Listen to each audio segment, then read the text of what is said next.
Halo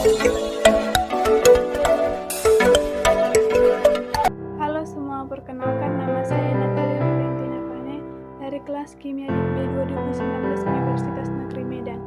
Di sini saya mengangkat masalah mengenai kebiasaan mengonsumsi tuak di Lapo Tuak yang berada di Desa Laparira. Sebelumnya pasti masih ada yang belum mengetahui apa itu tuak. Tuak adalah minuman tradisional khas Batak yang mengandung alkohol, di mana terbuat dari nira aren yang kemudian ditambahkan kayu yang bernama rura, di mana itu akan membantu fermentasi tuak itu sendiri. Mengonsumsi tuak sudah menjadi kebiasaan bagi masyarakat suku Batak. Lapo Tuak adalah kedai tempat menjual tuak, di mana biasanya pemilik Lapo Tuak itu mengambil sendiri tuak mereka dari ladang mereka.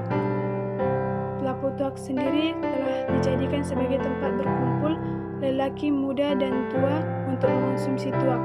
Para pengonsumsi tuak ada yang memilih membeli tuak dan kemudian mengonsumsinya di rumah, dan ada juga yang memilih untuk meminumnya di Lapo itu sendiri. Aktivitas yang sering dilakukan para pengonsumsi Lapo Tuak, yang pertama mereka sering bernyanyi-nyanyi dengan menggunakan alat musik seperti gitar, yang kedua mereka merokok, yang ketiga mereka bermain catur, yang keempat mereka bermain kartu, dan yang kelima tentunya mereka akan berbincang-bincang sambil meminum tuak.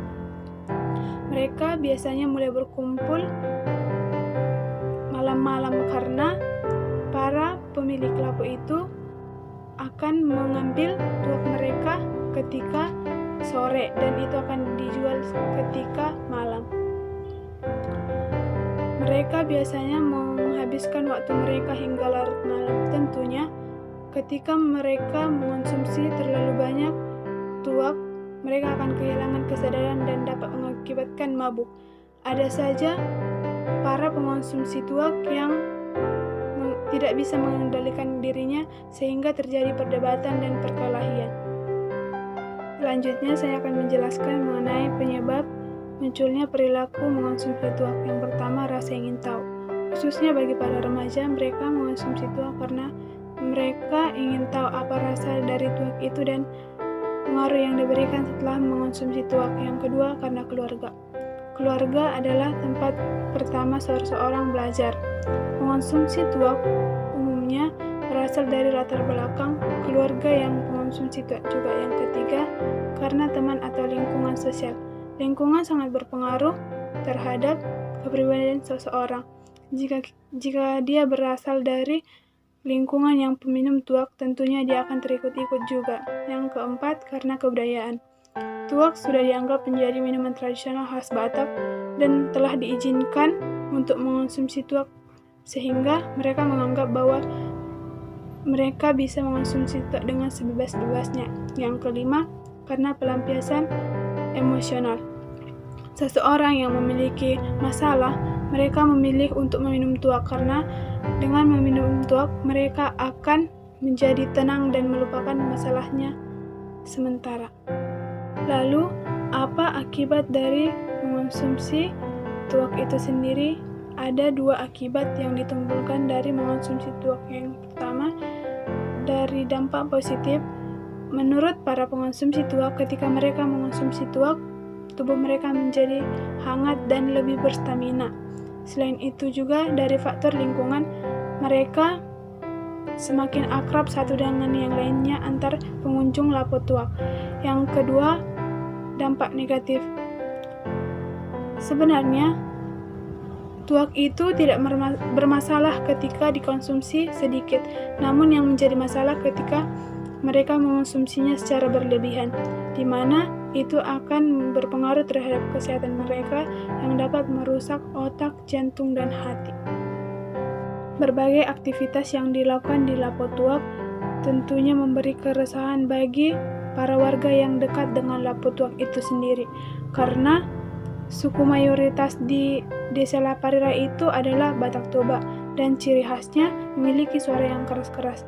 Ketika mereka berbincang-bincang dan bernyanyi hingga larut malam, tentunya akan mengganggu warga sekitar yang ingin istirahat. Dan hal itu tidak sesuai lagi dengan Pancasila, sila kedua yaitu kemanusiaan yang adil dan beradab, di mana mereka tidak lagi menghargai atau menghormati orang lain, tetapi mereka hanya memikirkan kesenangan mereka sendiri. Saran ataupun solusi yang dapat saya sampaikan untuk masalah ini yaitu mengenai kebiasaan mengonsumsi tuak di Laputuak. Yang pertama, kita harus bisa menguasai diri kita atau membatasi diri kita. Misalnya, kalau sudah meminum 3 gelas, sebaiknya saya menyudahinya dan langsung pulang. Yang kedua, jika ingin mengonsumsinya, sebaiknya membelinya dari Laputuak dan membawanya pulang.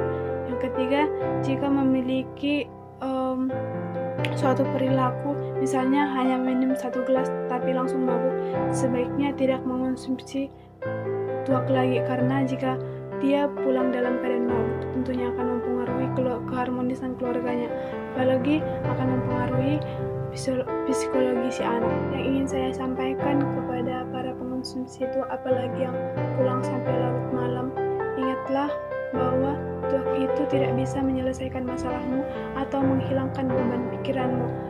Masalahmu atau beban pikiranmu akan hilang ketika kamu bisa berkumpul dengan keluargamu dan saling berdiskusi. Dan teman-temanmu yang di Laputuak itu suatu saat akan pergi, tetapi keluargamu akan selalu ada untukmu.